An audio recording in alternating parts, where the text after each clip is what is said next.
Hey yo, guess is back again. Tell a friend, it's TheFatMan back with another video. Today we're going old school. We're looking at the steroid transformation of Ravishing Rick Rude. Aside from the title wins, Rude's induction was mainly thanks to the fact that he was a fantastic heel whilst working in WWE, WCW and ECW, with his impressive physique being a major part of his persona. While Rude was on top and up on a professional level, he was also a well-known drug user, including the use of steroids. Back in the 80s and into the 90s, this wasn't exactly an uncommon theme in the wrestling world. Ravishing Rick Rude was a man who not only dominated the upper mid-card in the late 1980s and 1990s, he also emitted an aura of confidence and swagger that most men straight up envied. In addition to that, he also gave the Ultimate Warrior his first WWF loss at WrestleMania. Pritchard explains that Rick Rude wasn't initially on the juice when he made it to the WWF. However, there was a time when Rick took a break from the business to spend time with his family and vacation.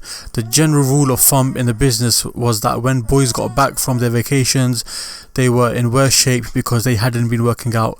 But Rick wanted to be the exception. He wanted to be the exception to the rule.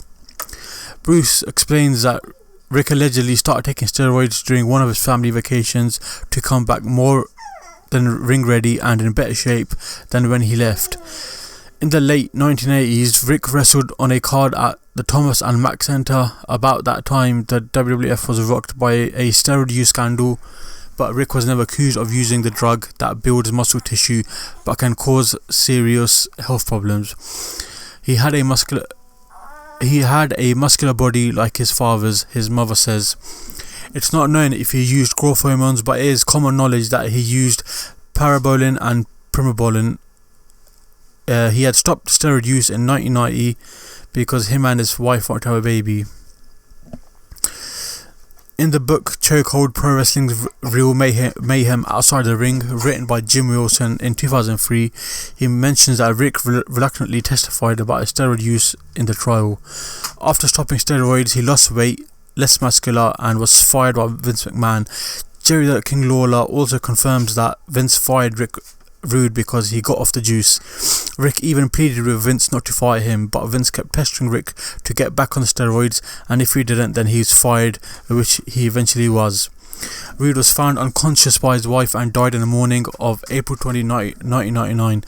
At the age of 40, when he suffered from heart failure, an autopsy report showed he died from an overdose of mixed medications.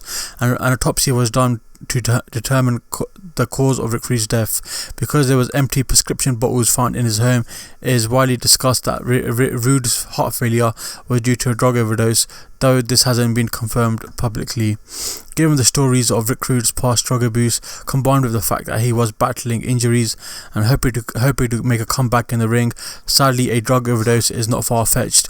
Whether it was a particularly heavy amount of drugs that was taken just prior to his death has been speculated, but many note that Rick's lifestyle simply may have caught up to him.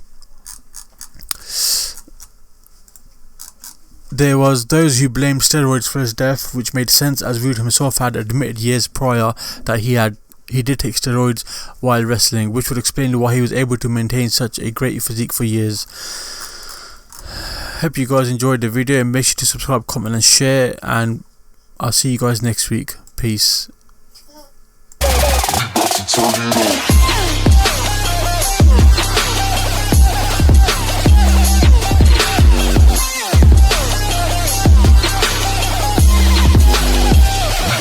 it on.